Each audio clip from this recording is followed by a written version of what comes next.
Hello and welcome to Retro Odyssey, an odyssey into the depths of retro gaming. I'm your host Adam Miller, and I'm joined by my co-hosts Matt, Stephen and Ryan. Before we start our topic, let's take a moment to introduce ourselves. I guess I'll start. My name's Adam, 31. I've been gaming since I was maybe about 5 or so.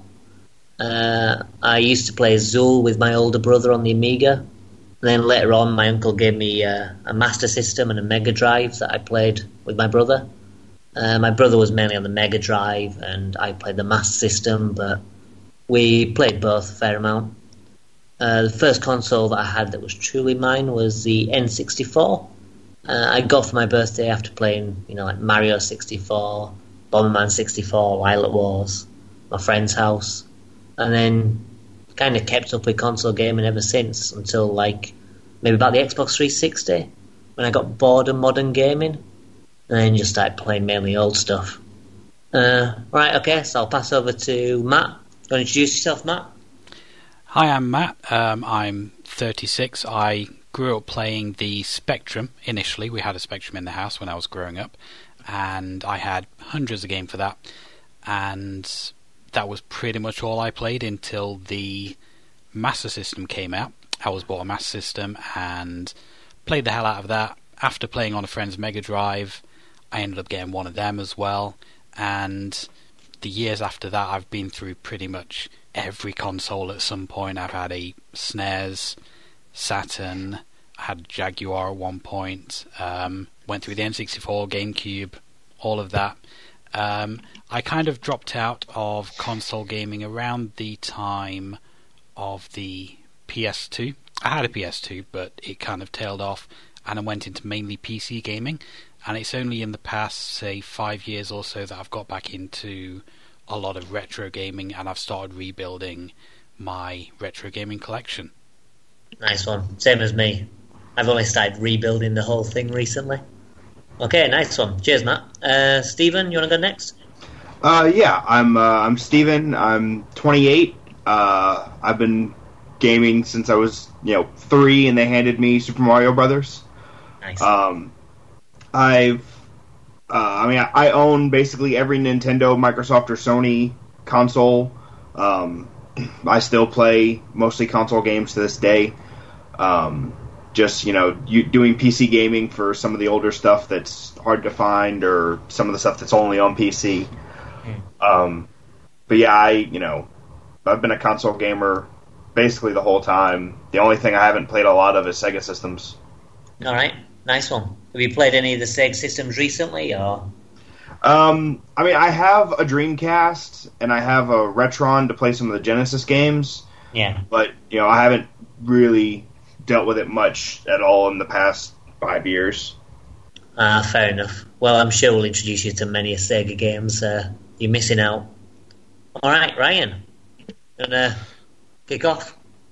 My name's Ryan, 28 years old. I've been gaming since I was about 4 or 5. We were strictly a Nintendo family, probably because we couldn't afford to have all the fancy Sega and Sony, and wasn't until probably that 360 that I actually got my hands on a not Nintendo console. That I owned. I had friends who had all the other consoles, and I got to play those intermittently, but mostly just all that Nintendo goodness, and played a lot of emulation and borrowed a lot of other console games over the years. And over the past couple of years, I've started building up that retro collection, been adding a few more consoles. I'm going to focus on getting my hands on a Sega collection here soon, and hopefully here I can get some good Sega games under my belt too. So it's been an adventure. Okay, nice one. All right, well, I'll introduce our first topic, and then we'll take a brief interlude before talking about the first game. So as it's our first one, we're going to talk about all our favourite games. So these are retro games from the GameCube era or before, and which one we consider our favourite. So we'll have a quick break, and then we'll move on to our first choice.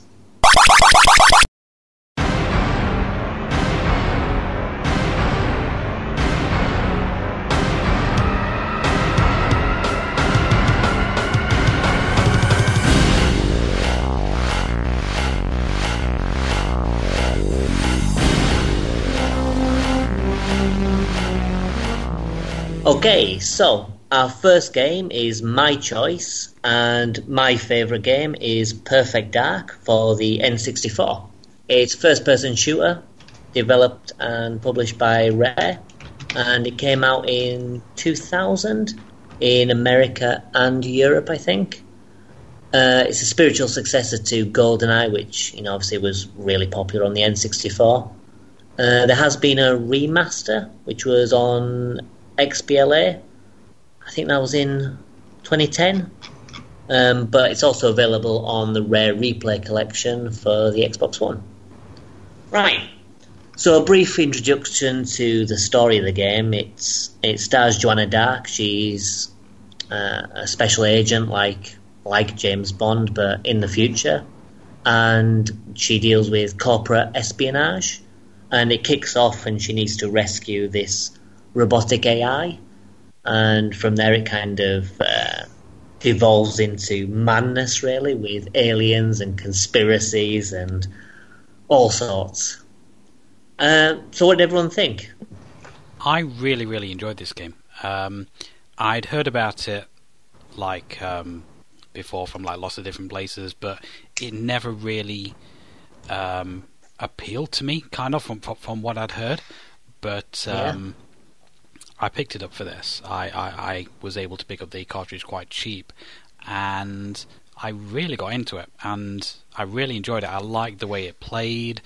Once I'd gotten used to the controls, I could zip around quite fast, and even though I played it on the easier difficulty, I found it just the right amount of challenge, and like I say, it was a really fun game.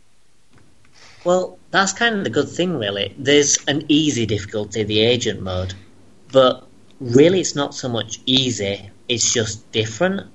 Because like with GoldenEye, you've got easy, which is kind of your normal difficulty.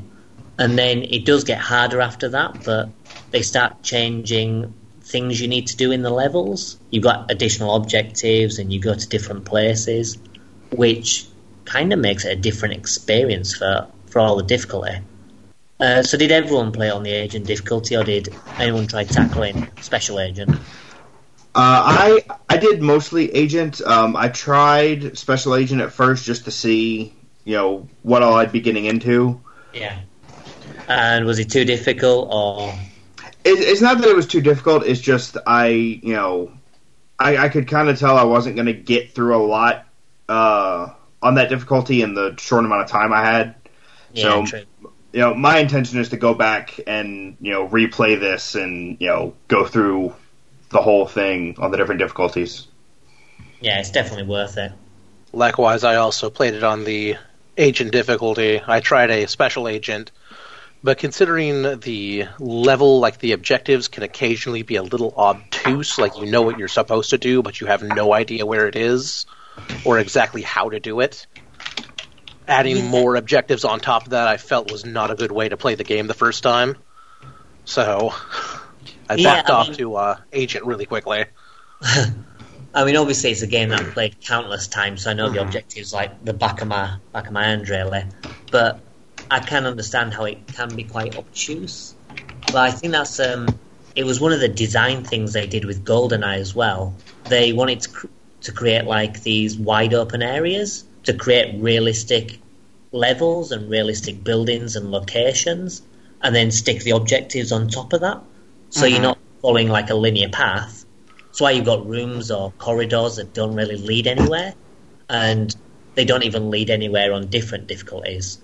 I mean, there's some areas, on Villa, for example, where you'll see the front of the villa, and there's a big open garden area, but you don't ever have to go there. It's just there.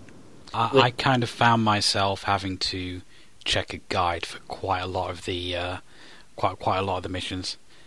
I mean, the open areas do create a sense of scale, but it does add to the confusion quite a lot. That was my one major gripe with the game. Often the objective is quite simple. It'll say do this thing, but as has been mentioned, you don't know how to do that thing. You don't know where you need to go to do that thing.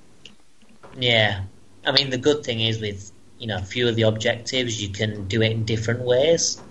Like one example which I always find really good is on the rescue level, because where you've got to escort that little crate to the weak point of the wall.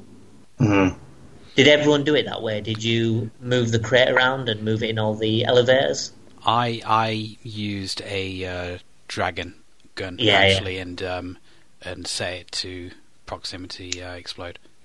Yeah. I mean, that's like the other way of doing it is, you can use the Phoenix. I'm trying to remember what I did for I think I blew it up too. Yeah, because you can blow it up in different ways, because obviously you've got the dragon, which is the gun you get from the guys. Right. But also on the previous level, you remember the guy that you get the key card from in the brown clothes? Yeah. Well, if you punch him and keep him alive, there's actually a different area of the level on rescue where he will open the door for you, and you follow down the path, and you can get, I think it's double phoenixes. Later in the game you get the alien pistol, which fires explosives. Mm-hmm. Well, you can get that weapon, and obviously you can blow up the wall that way. Oh, very nice. Yeah, I mean, there's loads and loads of secrets in the game, and loads of like alternate paths and alternate ways of doing things.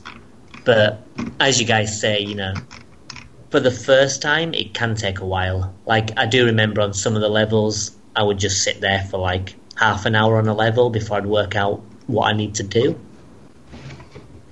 I am actually looking at picking up the Prima guide for it. I've been keeping my eye out. I've seen it online, but I'd like to find it in the wild for a little bit cheaper if I can. How much is the Prima guide going for? I think it was around between like £10 and £15. Yeah. Alright, it's not too bad.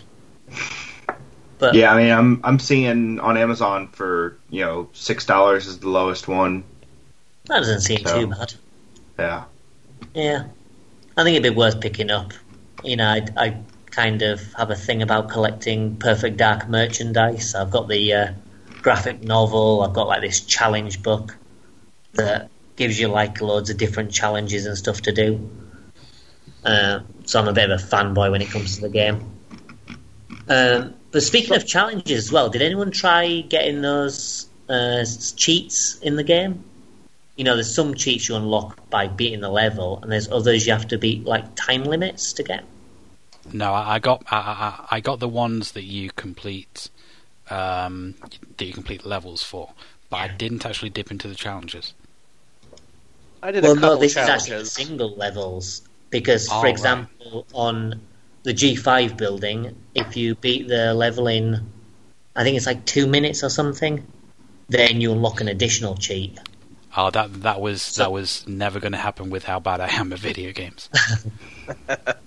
But it's quite an interesting little thing, because it's the cheats are spread out through all the difficulties, and you have to beat a time limit for each of them. So it kind of pushes you into learning the levels and being able to do things quite efficiently.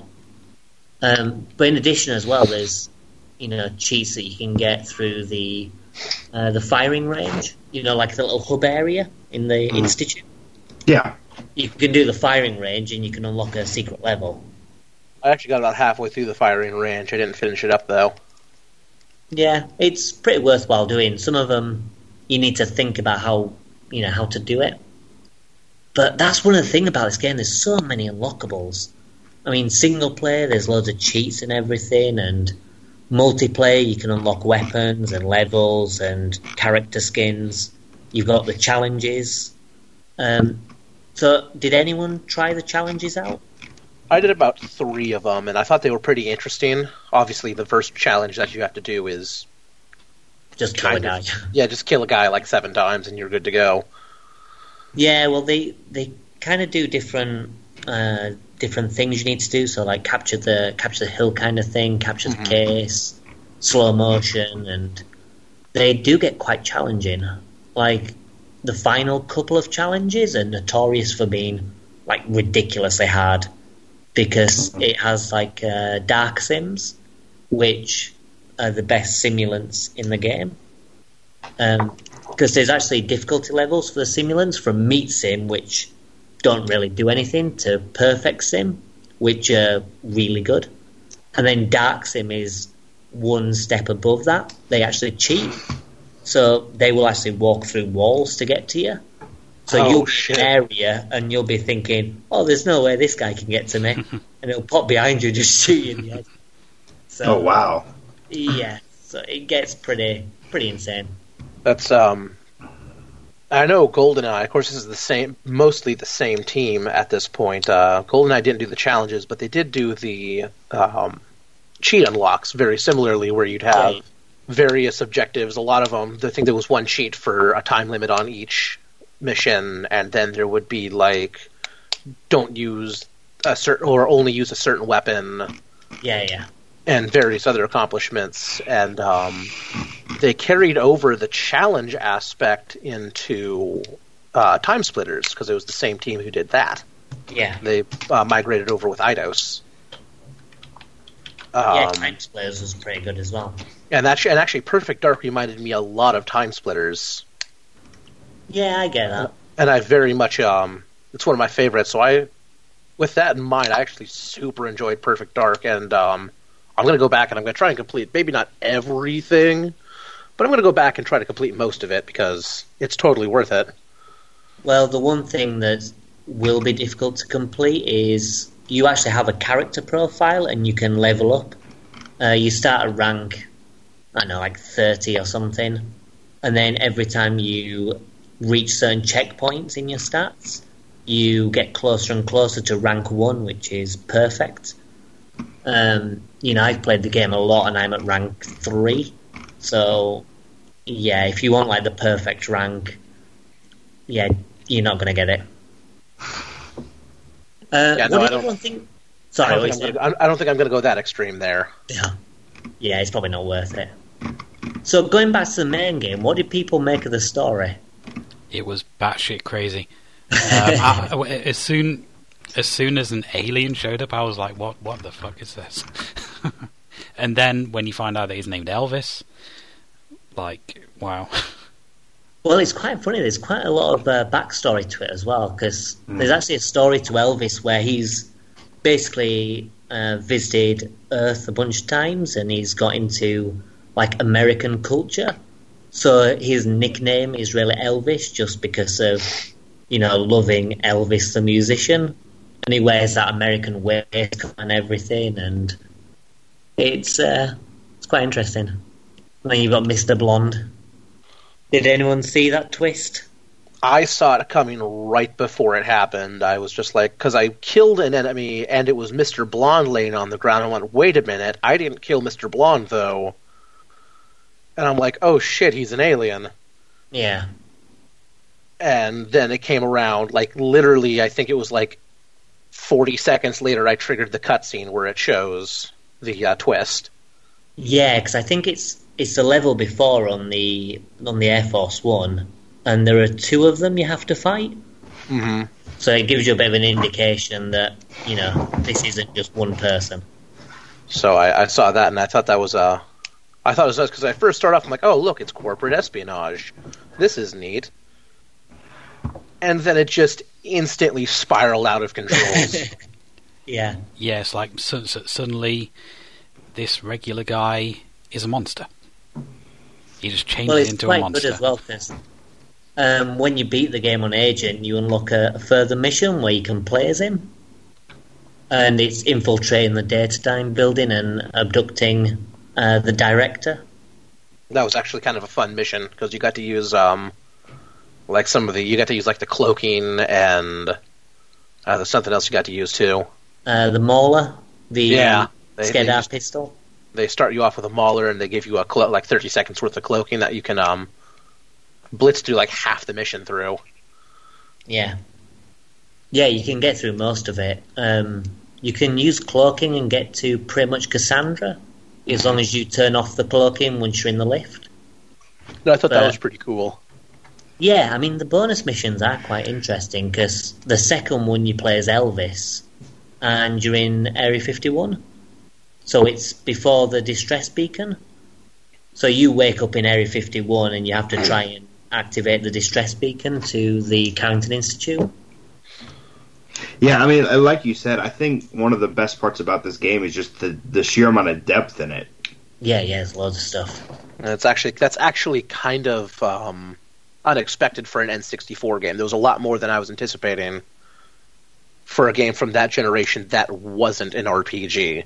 Mm-hmm. Yeah, I mean, I can't think of any other game that rivals it in terms of content. I mean, maybe GoldenEye with the cheat unlockables, but... Maybe, but not even. Yeah, I mean, that's only kind of like halfway there because, you've got the multiplayer side of things. Like with multiplayer as well, you've got co-op mode. And did anyone try the co-op mode? I didn't have anybody to try it with, unfortunately. No, me neither. Yeah, to be honest, co-op mode, it's one of those things that's nice, but you can't play it because, you might have noticed frame drops during the single player. It's like a PowerPoint presentation if you play the co-op mode. I'm interested. Go ahead. It's got quite a nice twist as well. It's got like a counter-op mode. Yeah, that's what I was about to mention. Yeah. That looks like it should be a lot of fun. Yeah, I imagine that would be better on the Rare Replay because I think they sorted out, the frame rate so you could actually play it with someone theoretically and it would run all right. Can you actually play it online with the Xbox version? I think so. You can play the multiplayer, so I think you'll be able to play co-op. Let me take a look. If anybody has the Rare Replay, I wouldn't mind swapping Xbox Live names and giving that a shot. Yeah, absolutely. Because the counter-operative looked quite interesting. Yeah, I mean, my only gripe with counter-operative is when it comes to the alien missions, because you don't play as a Skedar, you play as Mr. Blonde. Well, what's even the point then? Yeah, I mean, to be honest, I kind of get why, because it's probably just more stuff to add, which, considering the amount of content in the game, they were probably already pushing the game to its limits. Right. But, it's still pretty neat. Because the thing is, if you die when you play as the enemy, you respawn as a different enemy. So you just keep on playing until either the protagonist dies or completes the level. Sounds good to me. Yeah. Okay, so everyone enjoyed it then, I take it? Yeah, I thought it was fantastic. I'm definitely going to put more time into it. Yeah, me as well. When I get the chance. Well, the good thing is, I mean, if you want to get like the original cart, you can get it cart only for less than a tenner, and even box isn't going to cost much. Yeah, my local shop had it for I think $7 unboxed, and then it was like $20 with the box. But I think that was a complete box. Yeah, I mean, I own all three versions, and I think all of them cost around the $20-25 mark. So you could even get like, the full boxed version, and you aren't going to be paying much. And for the amount of content, it's definitely worth it. Oh yeah, absolutely. It was a pretty common game, so there's plenty of them on the market floating around. Right, that's the thing. I think the Japanese one's a bit rarer because, no pun intended, because they don't really like first-person shooters as much. But even then, I think there are quite a few copies going round. I think the only thing bumping up the price really is probably the expansion pack.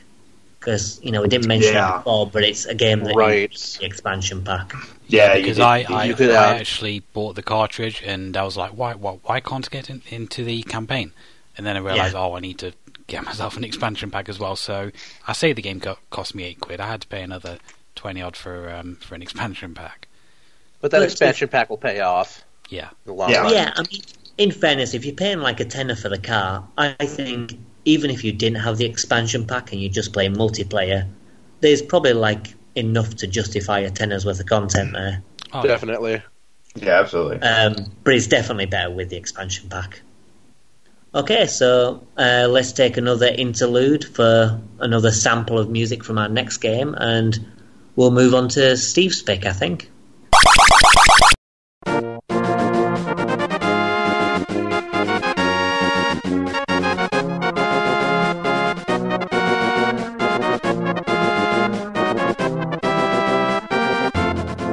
All right, so my pick was The Legend of Zelda: A Link to the Past, which is, I'm sure, a lot of people's favorite retro game. I mean, it's, still widely regarded as one of the best games of all time.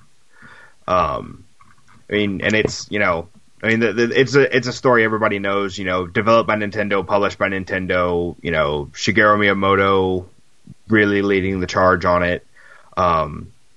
Same story as usual, beat Ganon, save Zelda, this time just with some extra, people to save and different places to go. Most notable for introducing a lot of the elements that even to this day the game still use, like the Master Sword, the Two Worlds mechanic, and various items like the hook shot and all that.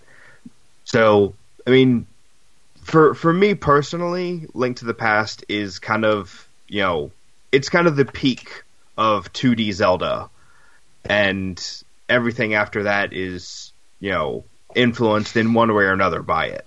So, I mean, I'm sure you guys have played it before, but what did you think of it?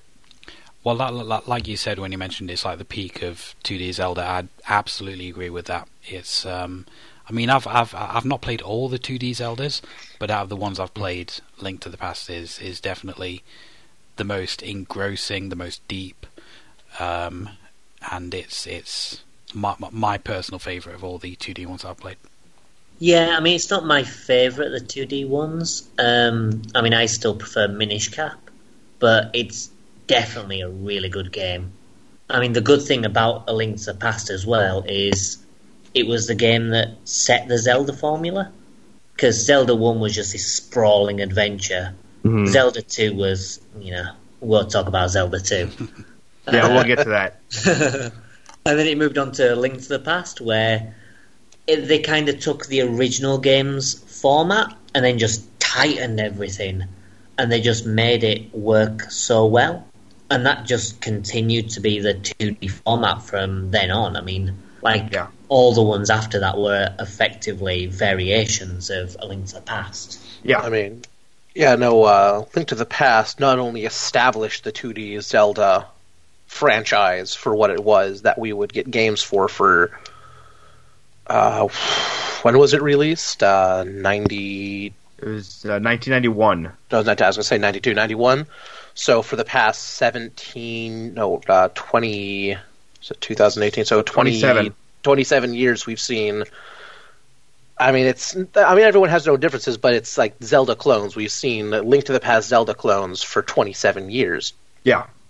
And you can always find the roots back in A Link to the Past, whether it be with just the way dungeons are laid out, or movement, or puzzles, weapons.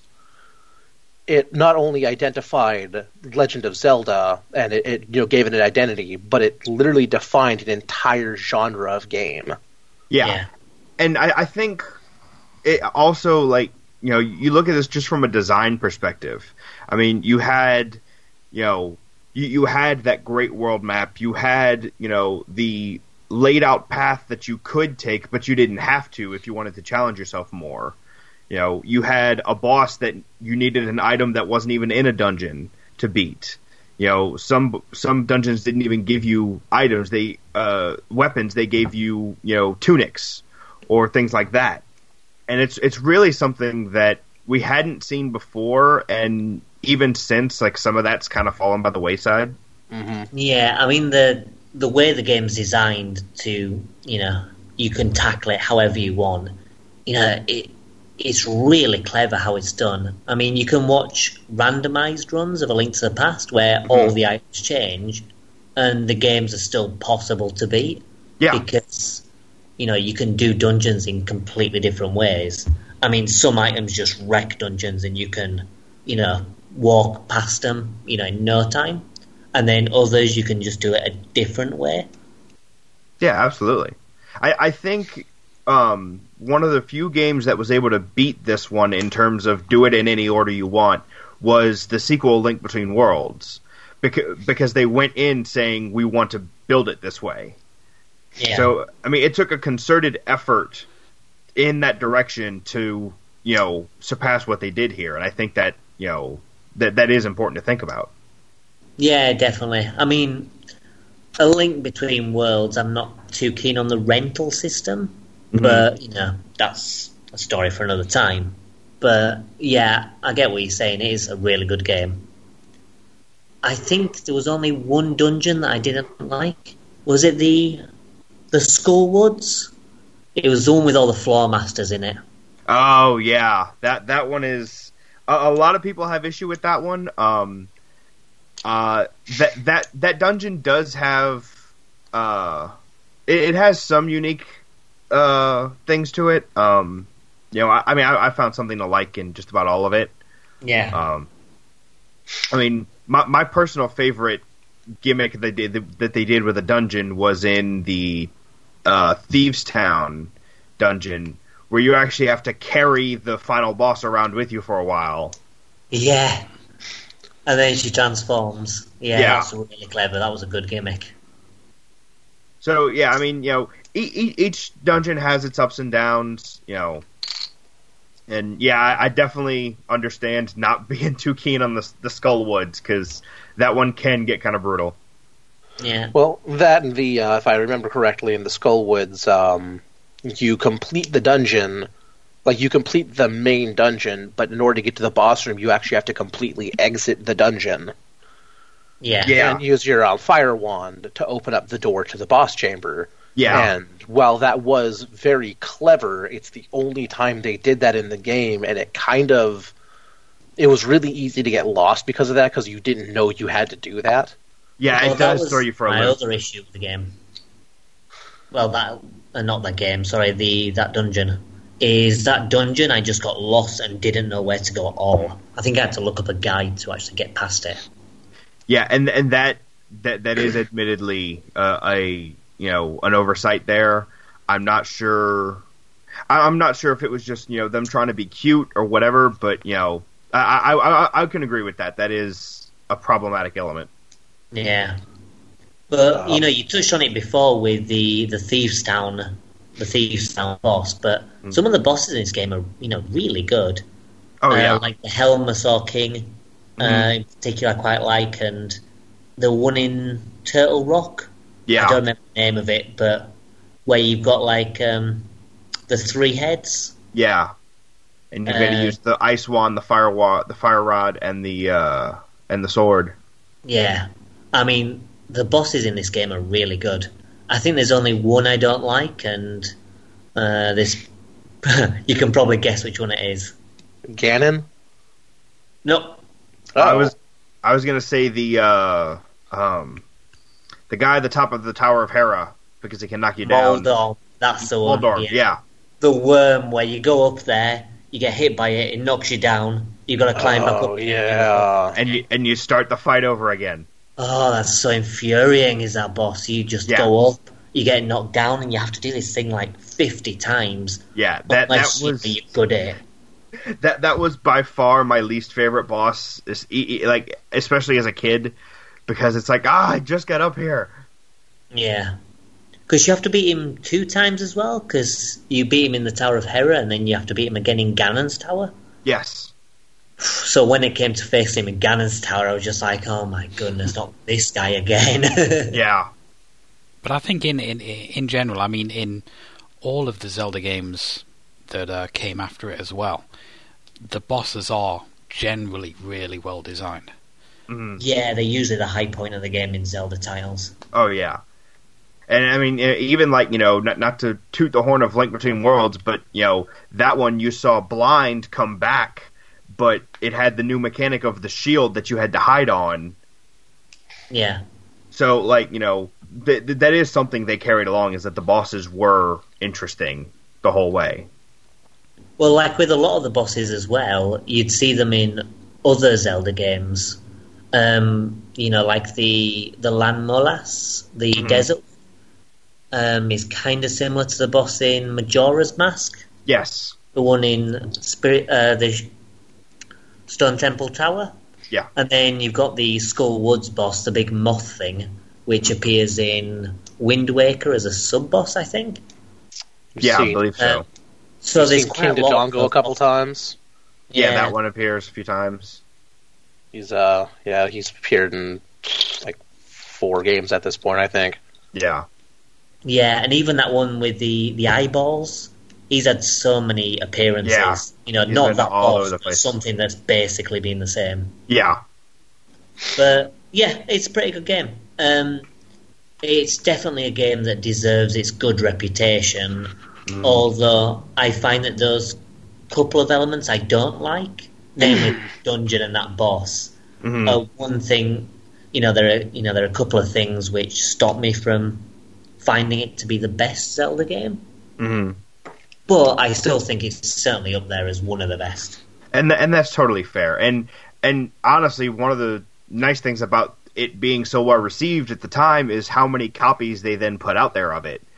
Because you go to the used market now. I mean, you're looking at maybe $30 for a copy of the SNES version.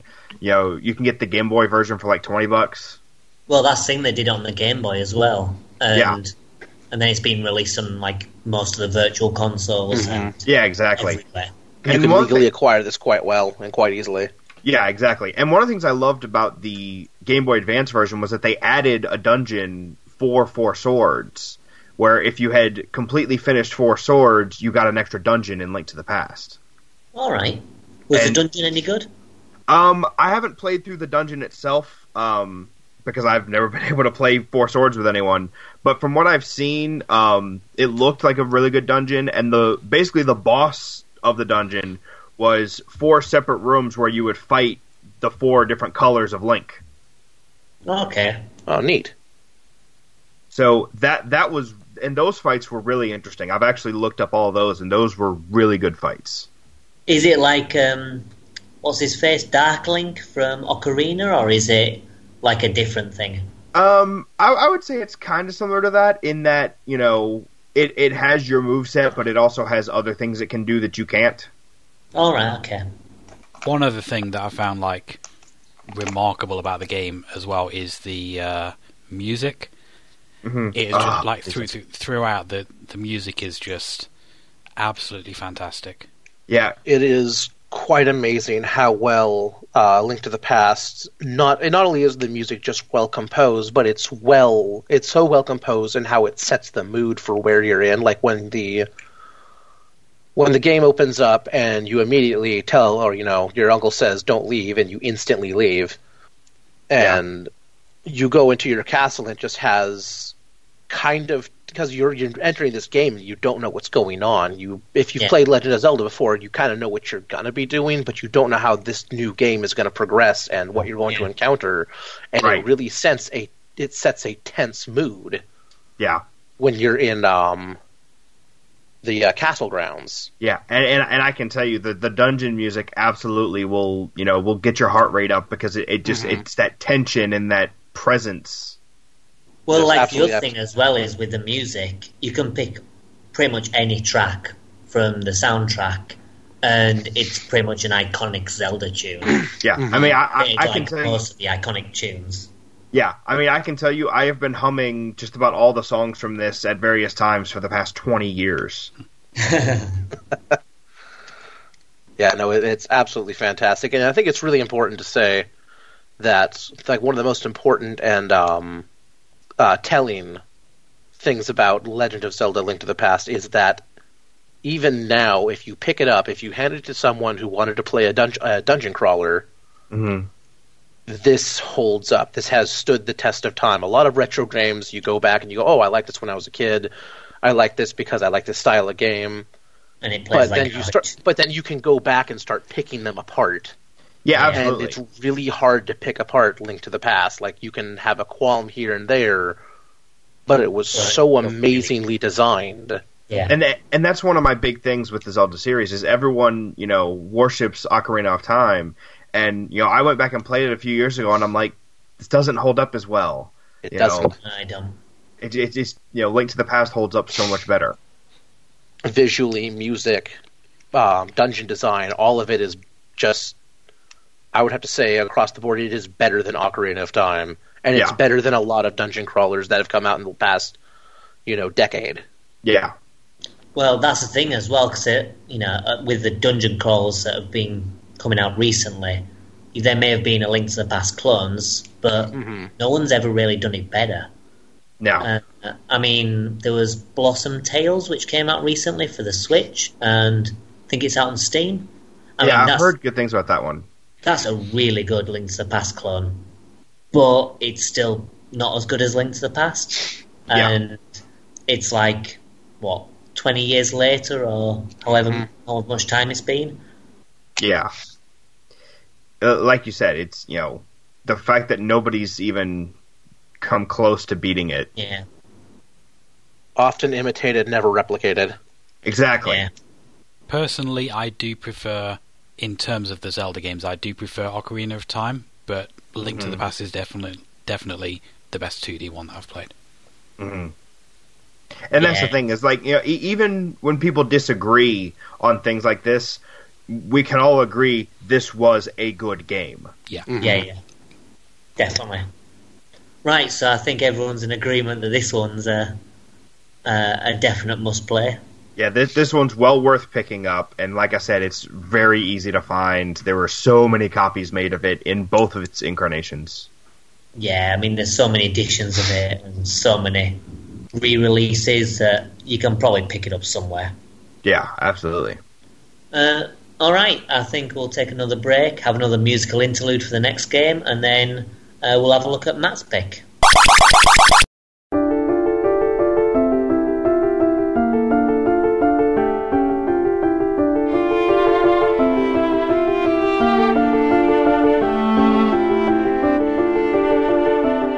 My pick is Silent Hill 2, which was developed by Team Silent and published by Konami back in 2001.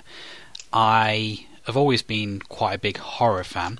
I played through all the PS1 Resident Evil games. I played through the original Silent Hill as well.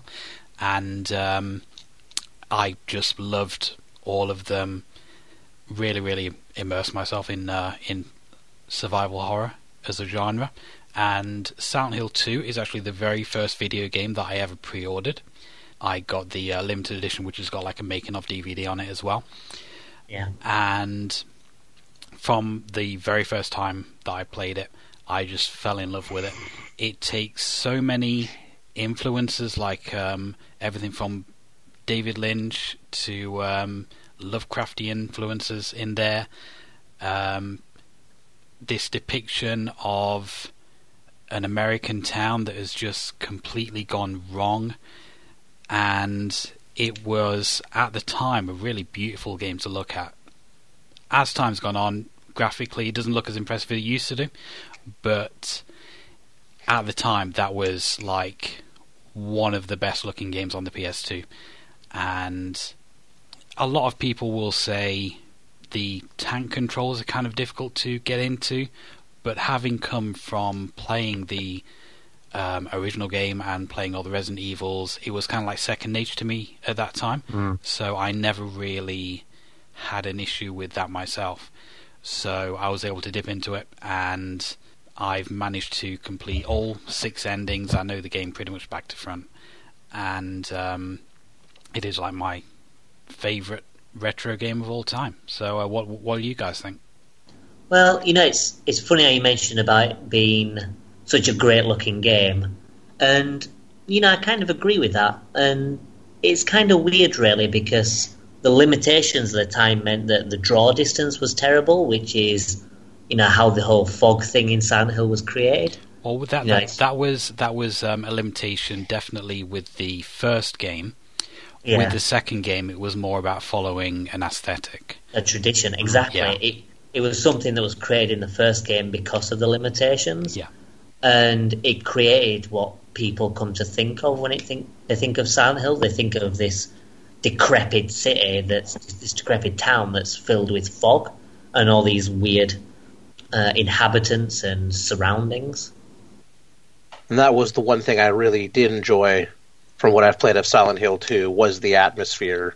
Yeah. It's just very creepy and mysterious as to what's going on. and then you toss in a couple horrible-looking monsters in there, and it really just seals the deal. Mm-hmm.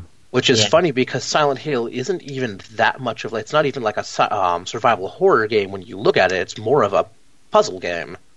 Yeah. Of an adventure puzzle game with just a really horrible atmosphere. Well, the good thing about the Silent Hill games is you can set the puzzle difficulty and the combat difficulty, so you've got that kind of variation. Mm-hmm. Yeah, I really did like that. Yeah, so that's quite a good aspect of the game that I like. One thing I love about the Silent Hill series in general, and Silent Hill 2 did fantastically, was the storyline, because it's got this town that changes depending on the person who's affected by it. Mm-hmm. Right. So there's everything in this town, but everything relates to James. Everything is all about him, and it's his nightmare. Even the monster designs as well. They are kind of based on his wife, and a lot of them are based on like his anxieties and stuff like that. And in terms of story, I do think it is one of the best written stories in video games. Like, full stop. Yeah, absolutely. Yeah, definitely. I mean, in terms of atmosphere, it's full of atmosphere, although even though it's creepy, I wouldn't necessarily say it's a scary game. No. I mean, I think in terms of Silent Hill games, I always consider that Silent Hill 2 has the better story, but then Silent Hill 3 is scarier. Like, I quite like the third game for how scary it is in comparison to the other ones, but the story of 3 is a mess. Whereas 2, everything is just perfect for the tale it's telling. So even though it doesn't have the scariness of some of the other games, it doesn't need it because it gets the atmosphere just right. Right. I mean, even as you were saying with the controls, I kind of think maybe for people like us, who grew up in this era, it's probably not too much of an issue because, as you say, you grew up with Resident Evil and these kind of games that use tank controls. Yeah. But I can definitely see how people playing it today who didn't grow up with that would find it a problem. But for me, I've never had an issue because, you hold forward, you run forward, whatever direction you're facing, you press left, you turn left. I've never really had much of a problem getting my head around it, but I don't know, maybe that's just me. It was the one thing that really ruined Silent Hill for me was tank controls, and I found it just infinitely frustrating. I found the same problem with Mega Man Legends 2 was, well, not the second one, but Mega Man Legends was you had the bumpers to turn you left and right, and it's not... I mean, maybe because my first delve into 3D games was like Mario 64, where the stick runs you around. Yeah. Right. That really just didn't... It wasn't computing in my brain that was something that needed to be done. Now, one thing I wanted to ask you guys, did the PS2 have different control options? Because on the Xbox version, you have 3D controls and 2D controls. Yes, I believe it did. Okay. Because when I switched it from the 3D to the 2D controls, that was the more traditional, the stick controls everywhere, as opposed to the having to turn and all that. I think that might have been something for the Xbox version. I mean, I played the PC version of Silent Hill 2, and obviously that you can map your controls. Right. But it was still a tank control type movement where you kind of move using A and D to turn, and then W and S to move forward and backwards. Right. I know, because I know the Xbox version does have, some more stuff in there. Yeah, there's an extra story mission kind of called Restless Dreams, where you play as Maria. Yeah. All right. But from what I gather, the Xbox version has other issues which counteract that. To be honest, I have both, and the Xbox version is just as playable for me personally. Although, is the Xbox version the HD one, or is that completely different to what I'm thinking of? that's completely different. The HD version was released on 360, but the Yeah. original was released on the original Xbox. I thought when you said Xbox, you meant the 360 version. Oh no. The only thing that the PS2 version has over the Xbox version for me is just I find the PS2 controller more comfortable than the Xbox one. And that's down to personal preference. But I mean, we touched a little bit on the HD version there. This is a great example of how not to do a HD version, because they up the graphical fidelity a little bit, which is great, brilliant. But they didn't have all of the code, so they weren't able to find some of the textures, which is why the main sign for Silent Hill is now in Comic Sans in the in the HD version. For some reason, they replaced all of the voice acting, and the voice acting was perfect in the original, and they replaced all of that, and also they decided to remove the fog, which kind of kills the atmosphere. But they removed the fog, but they didn't increase the draw distance, so it looks worse. So you would see the pop in. Yeah, on the HD version, you can see the edge of the world constantly, which is normally hidden by the fog, and it just doesn't work. Does not work at all. I mean, if you're going to play Silent Hill 2, play it on the PS2 or the original Xbox. Do not spend money on that HD collection. Yeah, absolutely. Now, one thing I really loved about the game is the map, because you've got your normal map, but then as you find dead ends, you'll get little scribble marks to indicate that. And a locked door is just a line, but not a scribble, to indicate that you can open it at some point. It has a certain charm to it, doesn't it? I thought that was brilliant. Honestly, I have a relatively I have a mixed opinion of the game, but that definitely was one of the nice, well thought out features of the game, was a nice functional map, because maps around that time could be kind of funky in a lot of games. It was kind of hit or miss. Yeah, and this was very logical and very useful. Yeah, I mean, even down to, like in the beginning when you're in the apartment, you go into an apartment and then you get the rooms for that apartment. And, if you've got a puzzle item, it's on the map. Yeah. So did any of you actually complete the game right to the end? I wasn't able to get all the way through it. This time I didn't get all the way through, but I have been it all before. I was only able to tolerate so much of the tank controls because I played the HD version. Sorry, guys. But the tank controls I have a really hard time tolerating them unless I'm playing tanks. Mm-hmm. And the 3D controls, while they feel natural because it's a semi-isometric view, fixed cameras, mm-hmm. When you enter a room, if the camera angle shifts, then suddenly you can just turn right around and run into the next, or run right back into the room you were in. Yeah. Or run into a wall, or sometimes you're going to be running into a hall that has a monster in it, and suddenly you get hung up on the monster because the camera angle changed. Right. So I've gotten far more enjoyment out of watching my wife play, because Silent Hill 2 is one of her favorite games of all times. I've gotten so much more enjoyment just basically co-piloting with the map, with a map guide on my end and figuring out puzzles with her. Yeah.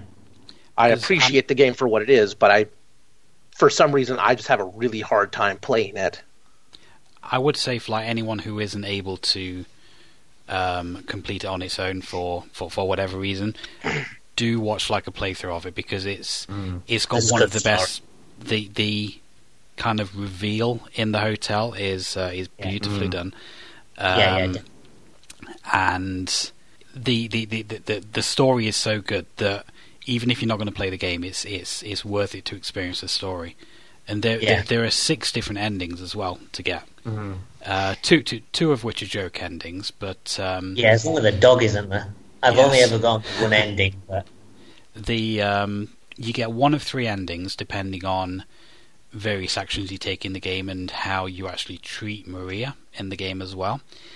On your second playthrough, you're able to get both of the joke endings if you do the requirements to get those joke endings. The sixth ending you can only get after getting the first three endings. You have to play through the game 3 times, get those 3 endings, and then you can get the 6th ending after that.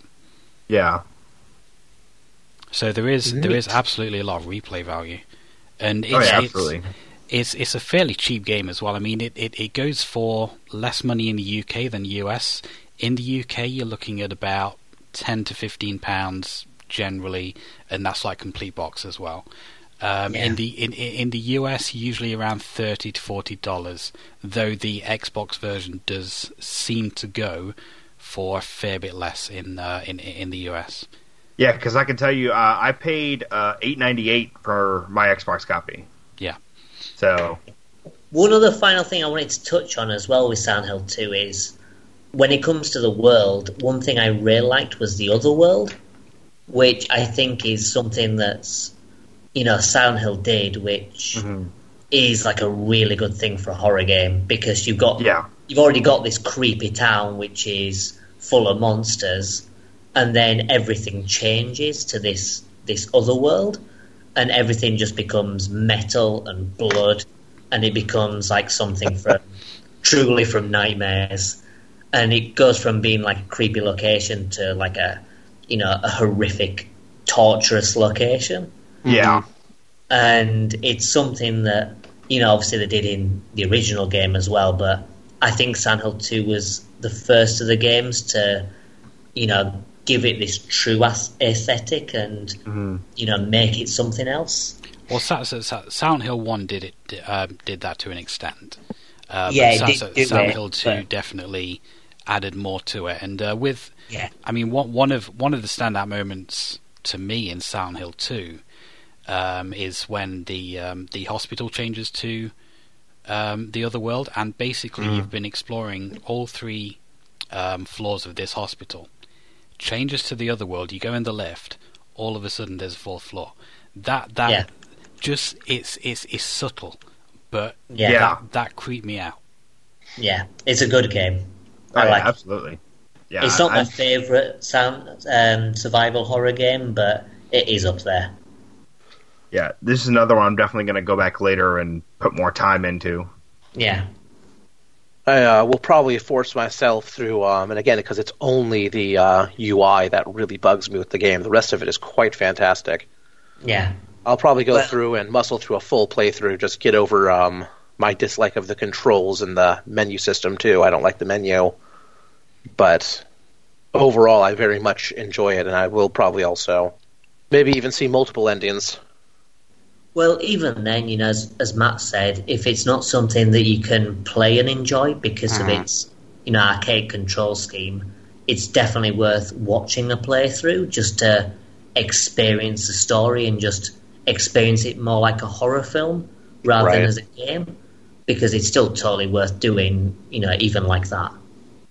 I will say, because of the horror, comment on the horror aspect, one thing I did thoroughly enjoy is the the way the boss, because you did have a couple boss battles in there, boss fights, if you will, where they didn't build up like, I was like, oh my god, there's going to be a boss fight, here comes the boss fight, enter a chamber with a boss, and, like when you fight the one monster in the elevator, and you're just blasting away at it with the shotgun. Yeah. It didn't really build up to like this massive, like when it's going to happen because you'll switch into the other dimension. Yeah. But it's not. You don't have like your classic boss build up. Yeah. Where it's like, okay, here's a bunch of health and here's a bunch of ammo and here's a hall and then there's a big room and we're going to have a cutscene now and It just didn't do that. It just sort of suddenly happens and now you're there. And it really does add more tension to the scenario. Because it could happen at any moment. Yeah. Once they drop it on you the first time, you're sitting there, what's going to trigger the next event? Yeah. I did like that. Yeah. So I think most people enjoyed that game as well.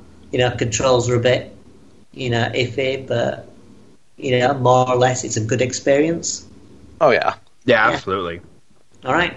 Well, let's have our final musical interlude and move on to our final game, which is Ryan's pick.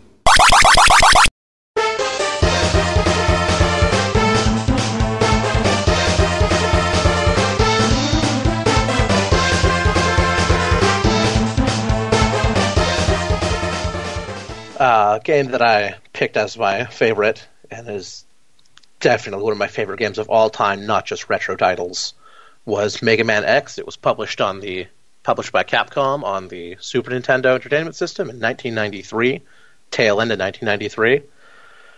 And it was like the true sequel to the classic Mega Man series, versus just being more of the same gameplay. It really did fully upgrade the experience and change it while still retaining all the original mechanics and factors that made Mega Man a good series. And overall, I felt that one of the reasons it's one of my favorite games is because it takes the brutal difficulty that was Mega Man and it tones it down a little bit while still making it a decent challenge. The game obviously went from 8-bit to 16 on the Super Nintendo, and it looked absolutely beautiful. The music, Capcom really throughout that entire generation was just so well known for good music, whether it be in their Disney rebuilds, their the Mega Man series, Mega Man X, Street Fighter. All these games had amazing music, and Mega Man X was no exception. Oh yeah, the music is definitely one of the standouts. It's such a fantastic game on all fronts, and it's not really confusing. You can take hard routes to the game, but you can't really take impossible routes. Well, actually you can, but you're not likely to. Yeah, I mean, I think there's definitely a right way to play the game. From my experience, I think that, if you know the weaknesses and you know the levels, you're definitely going to have a better time with it. Mm-hmm. Yeah. Which I suppose the same with Perfect Dark, really, as we were saying with the objectives. But when I first played X, it was just after playing Mega Man 2. So the jump from that style to this style was a bit jarring at first, because I didn't quite know how to play it, because, you've got things like the dash and stuff, which I got the dash in the, not the first stage, but, one of the boss stages, Chill Penguins, was it? Yeah. And I just didn't use it until, maybe about, the 7th Maverick. Oh, wow. As soon as I figured out, how to use it, I was thinking, okay, I should have started using this earlier, because it makes things a lot easier. Yeah. You can actually use your dash and dash jumping off of walls, or just getting a good dash start. You can blitz through past so many enemies. Yeah, But absolutely. even for the bosses and stuff, it's so good for dodging attacks and everything. So it's, it's definitely one of the things you need to use. But yeah, it was weird, because I started playing the game and I thought, yeah, it's decent. I had a few issues at first, I went through the first few stages and I got to, I think, Launch Octopus stage, and I found that level tough. And it had a couple of bosses in there as well that were just taking forever to beat, and I was just thinking, oh my goodness. The little submarine mini boss that you have to fight two of. Yeah, you've got to fight two of them. And the first one's not so bad. The second one, you have spike traps and... Well, I didn't think either of them were difficult to beat. It's just they had so much health, and it got to a point where it was like, I know how to beat this. It really shouldn't take this long. I've got the point of it. Just be done already. Mega Man X does this weird thing where a lot of enemies, Mavericks, will have hit stun. You hit them with an enemy, and they go into hit stun, and then they're immune for half a second. And any other shots that hit them don't do damage. Yeah. But all of your sub bosses don't have hit stun. Yeah. So, like on a lot of your mini bosses, it's just go into thumb breaking mode and mash shoot. Yeah. And you can clear some of that in insane speeds as long as you can press the button fast enough. Well, that's the thing. I mean, I still found that they had a bit too much health for sub-bosses. I didn't find them difficult, but I found that, I had a much harder time with those than the Mavericks. Right. Because the Mavericks, if you got their weakness weapon, it's definitely a lot easier. But they don't take too long to beat if you've just got the X-Buster. Which is a kind of good thing. You've got the X-Buster and you can, take them down. But if you've got the weakness weapon, you can take them down faster or you can stop certain attacks. Like some of them literally turn into jokes. Yeah, like Launch Octopus. You can cut off all his arms and, Oh, so you did do that. Yeah, and it just means he's got, one attack. And I found those things really good. But then I said, the sub-bosses, I thought, unless you've got their weakness weapon, it's just a bit too much. Which most of your sub-bosses actually don't have weakness weapons. It's just some of them. I found they just have weapons that just hit more times, like the Storm Eagle's gun shreds the power plant mini boss, and also like the eel mini bosses in Launch Octopus's stage. You can kill them in one shot. Yeah, but that's the other thing as well, because as you were saying with the eel, you can kill them in one shot, and it just makes me think, okay, you can kill them in one shot or you can kill them in a million shots. Yeah. There's no kind of middle ground, because it should be like a point where you've got a fair challenge, you've got to work out the pattern, but it doesn't take obnoxiously long. Whereas if you've got the weakness, you kill them in one hit and it's like, okay. Yeah, and that's the same thing. If you ever want to go and put yourself up to a challenge, go and fight all of the Mavericks using only the X-Buster. Yeah, it's a pretty solid fight that way, especially some of the easier ones like Armored Armadillo is a monster if you're using only the X-Buster, because you get to see some of his other abilities, like he'll absorb energy and then he'll shoot little energy waves out. Yeah, because he's got his shell, which you can electrify him and make the shell drop off. But if he retains the shell, he'll harder. Well, he'll just bounce rounds off, and then he'll shoot energy waves back as you charge it up with your shots. Yeah, and it makes the fight last forever. Spark Mandrill, you don't get to stop him in his tracks when you're just zapping him with the lemons. Yeah. He actually gets up in your face, and he's really dangerous. But all in all, apart from some of the sub-bosses, particularly on Launch Octopus, I found the stages in general to be quite enjoyable once I went back to get all the upgrades, as were the Mavericks. And I had a good time with it. And as you say, the music in particular is, really good. I kind of had a bit of an opposite experience. I mean, I can certainly see the appeal of hard platform games, but I think as I've gotten older and my reflexes have kind of dropped a little bit, this particular game kind of just wrecked me. I mean, Chill Penguin destroyed my hand for a day. And coming off of Mega Man 2, which I found quite a bit easier, I still wasn't able to fully complete it, but I got quite far. In Mega Man X, I was able to defeat a couple of the bosses, I think. I went through all the levels quite fine, but the bosses just absolutely wrecked me. I know there are patterns that you need to learn and stuff like that, but it's just pulling them off. Making my hand pull off those moves just wasn't happening for me at all. Yeah.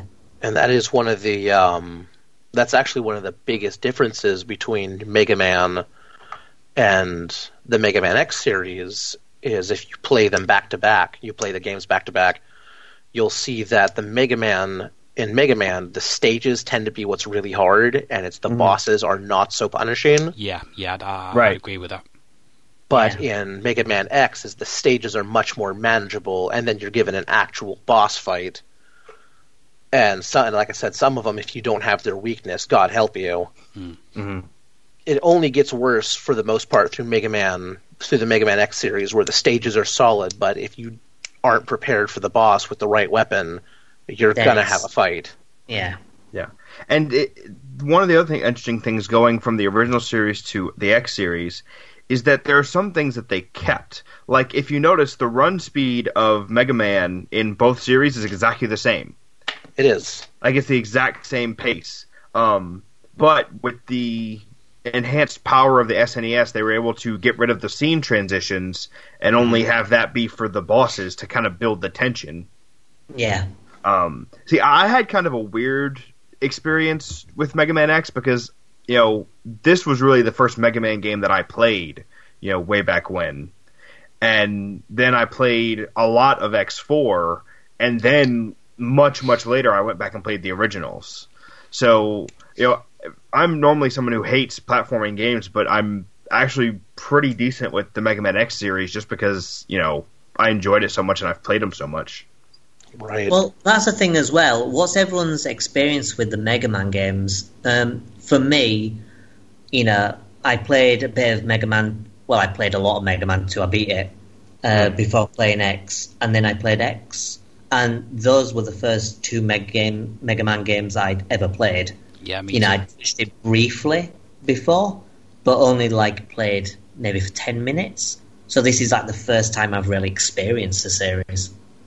I've played Mega Man X, X2, X3, X4, and X5. I have the Mega Man X collection on PS2, and then I've also got X7. And I've played Mega Man and Mega Man 2, because I also have that PS2 collection. But yeah, I hadn't played any of the originals until more recently. It was all the X series. All right. Probably because that was a little bit more concurrent with what we grew up. It was a much more recent game. Yeah, I think that's the thing. And the X series kept going as we were growing up with the PlayStation and PlayStation 2 and all that. Yeah, absolutely. Well, Mega Man games, they were predominantly on the NES, weren't they? I think the They first were. It was six were on the NES. Even when the SNES was out, they were. Yeah, you got Mega Man games. 1 through 6 was the NES, and then you got 7 on the Super NES. Yeah. And then Genesis got the 1 through 3 Wily Wars. Mm-hmm. Yeah. And then 8 was 32-bit, wasn't it? And then 8 is when they abandoned Nintendo and hopped over to the PS1 and Saturn, I believe. Yeah. Yeah. Is what 8 was on. And then after that, they didn't do any more until 9 and 10 on the... Was it the 360 era when those came out? Yeah, because they came out on the Wii and the 360, I believe. You had the hardcore retro style. Yeah. And I haven't played 9 and 10 for Mega Man, but I've heard that they're pretty brutal. Mm-hmm. I've heard that they're really good, especially I think 9 was supposed to be better than 10. See, I wouldn't know. I think that was one where they had. I think I've seen one, and there's a female robot master, where she's some kind of mermaid with a trident or something. I know that there's one of those in the Mega Man Zero series. Yeah, but that's a different series that hopefully I can get you all to sample at some point because it's absolutely fantastic. Oh, I've done more than sample. Okay, good. At least someone here knows. I am a huge fan of Zero. Like, when I first played Mega Man X back then, I was like, oh, he's amazing. And then I got to play as him in X4, and it was like, oh, so good. He is amazing, yeah. Why didn't they just make one series for him? And then they did, so... Yeah. So, but... Yeah, no, Mega Man X has... again, Mega Man X sort of reestablished the Mega Man series because it was...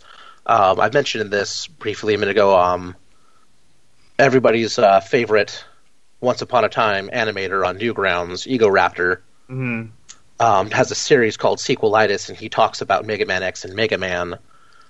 It's a very excellent episode that he does, but he just talks about the series and why they needed to do Mega Man X and how it revitalized the series as well. And now we have like 900 Mega Man games. Yeah, there are with a new one coming out this year.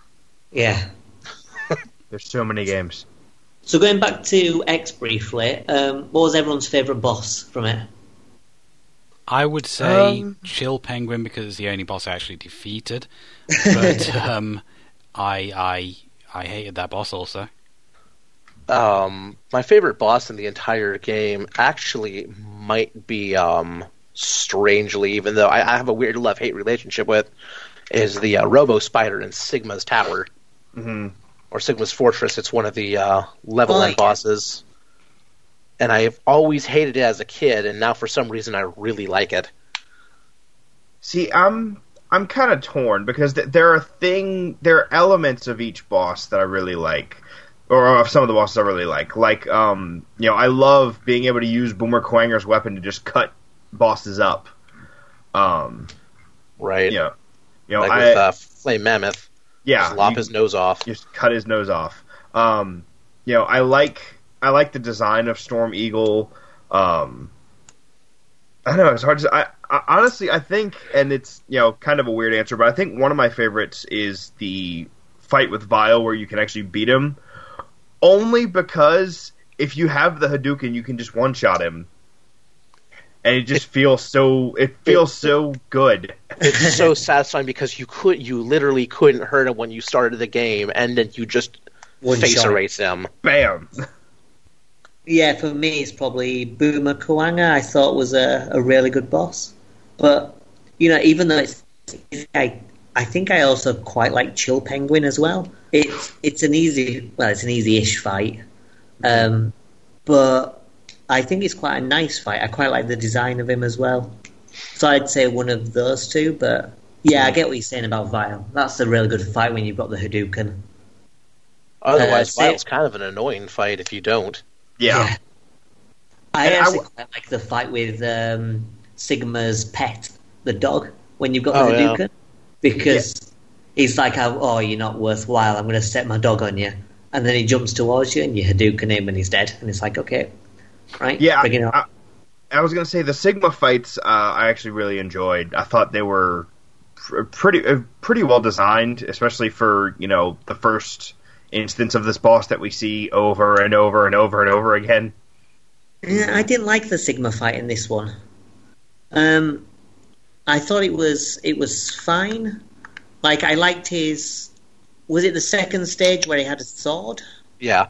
There was 3 stages. There was the first stage, which is the dog. The second stage where he has a sword, which I liked. And the third stage had his hands moving up and down and the moving platforms. And that stage I didn't like so much.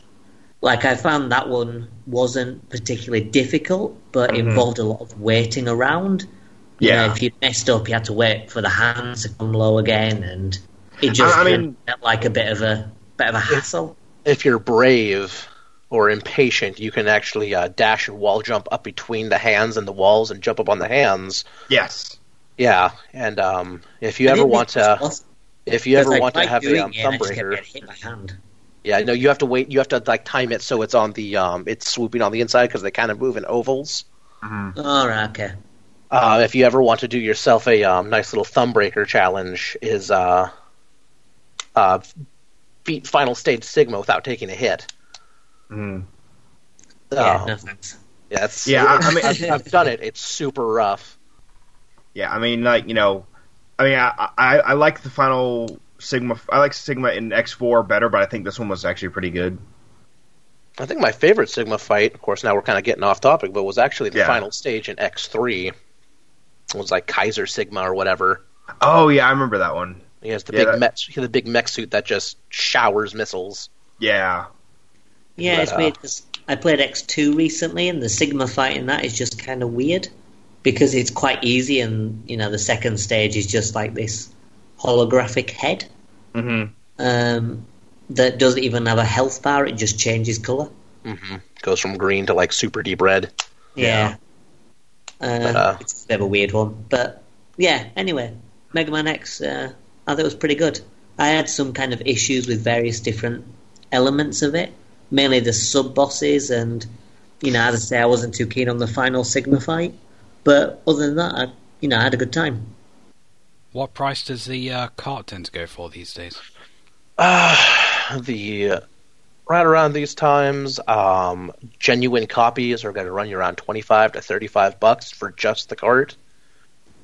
You have to keep your eyes out for repros. It's a very coveted game, even though it's not that expensive.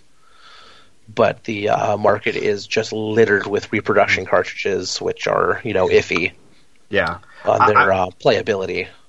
I would say honestly, your best bet if you want to play this game is to pick up the X collection. Because I think that goes for a reasonable price. Last I looked, of course, it was a couple years. The Mega Man X collection was very expensive, at least on GameCube. I mean, I'm seeing PS2, $14.03 on Amazon. Oh, that's a lot better. It's like $50, $60 on GameCube, but on the PlayStation, no, it's only like $15, $20. Yeah. $41.01 on GameCube, so yeah. Yeah. So a bit more expensive on GameCube, but not too bad. If you got yourself a PS2, definitely pick it up. That, or if you have yourself if you have a Wii or a Wii U, and probably eventually a Switch, I'm sure whenever they get that market going. Yeah. They'll stick it on there. It's on the SNES Mini as well, that's what I played on. Yes. If you have a SNES Mini, which are actually still available in a lot of places. Like I have the Target here, the Super Target. They always have like 2 or 3 in stock. So it's easy to come by. There are definitely plenty of ways to come by it. Yeah. Out of interest, with the Mega Man X collection, what does that actually include? Does it include everything until X7 or 8 or whatever it is? I think it's just 1 through 6, isn't it? Yeah, it's X through 6, and then it's got an extra unlockable game in it that I don't remember off the top of my head. So how many X games are there? Am I right in thinking there are 8 of them? Well, there's definitely 1 through 8, and then there was the Mega Man X Command Mission RPG spin-off, which I own and is quite decent for a JRPG. Yeah, I've got that one too. I just haven't gotten around to playing it. Some of those bosses get brutal difficult, but that's a JRPG. You just grind it out and then stomp them. With the main X versions, am I right in thinking that the first 5 are good, and then after they're a bit okay or iffy? From what I understand, 7 is abysmal because they tried to do too much, but 8 apparently went back to the old style, back to formula, so it was better. It looks like the extra game on the X collection is Mega Man Kart Racing. Ah, okay. Oh, nice. I didn't know that was a thing. It is a Mega Man Kart Racer. I'm gonna have to check that out. I like kart races. It's called Mega Man Battle and Chase, and that I guess it did have its own release. Just not here, the U.S. Doesn't look like it had a European release though. So yeah. Well, whenever we come to doing car races, I think someone should probably stick that on there. I could be interested. I've never played this before, but we're all going to do it now. Yeah. I mean, we can just play that independently. It sounds like quite an interesting premise. To be fair, it could work quite well because you've got all the different weapon power-ups. You do. It's from Mega Man. For it. So, exactly, you could use those as your weapons to use. It could work well. It could be good. But I'm glad that everybody seemed to at least somewhat enjoy Mega Man X. I mean, maybe I have it has a special place in my heart because I grew up with it. Yeah. All right. Yeah. Well, I certainly enjoyed it. Yeah, it's it's been one of my favorites for quite a while. Good. I definitely see the appeal of it as well, even if it isn't for me. Yeah, that's fair. And I think, we're finding that a lot is, the games we picked, they're all well-beloved games, and they're that way for a reason. Like, you can clearly see what made each of these games good. Yeah. Well, I think we should have, a quick break, and then we'll do a roundup, and we'll each pick a favourite. Okay, so that was the end of our first collection of games. So we had Perfect Dark on the N64. We had Silent Hill 2 for the Xbox and the PS2. Mega Man X for the SNES, and we had A Link to the Past, which was also on the SNES. Yep. So now it's time to pick a favourite. Obviously, our own picks are out of the runnings because it would make it a little bit too obvious, I suppose, because my mind certainly hasn't changed. So what's everyone's favourite pick from the other three? Easily, I think my choice is going to be Perfect Dark. I've always had a soft spot for the arcade shooters and rare shooters, so that really hit home and was a nice, refreshing thing, because I'd always wanted to play it, and now I got to, and it was totally worth it. Yeah. Very much enjoyed myself. Okay, well, it's a damn good game, so I'm glad you enjoyed it. By the other two? As much as I want to say A Link to the Past, because it is an absolute classic, and I love it a lot, purely because it surprised me, I would have to also say Perfect Dark. It just engrossed me, and I spent several days playing through it, and I loved pretty much every minute of it. Yeah. Well, I actually think I'm going to break the pattern here. I'm going to go with Mega Man X, just because I don't know if that's technically cheating because I've got so much history with this game already, but it just of the things on offer, I think that's definitely the one that I enjoyed the most. Well, I think I'm going to side with you as well, and also go for Mega Man X. Even though I had various issues with the game, I certainly appreciate quite a lot for being, an excellent game, and also introducing me to the series.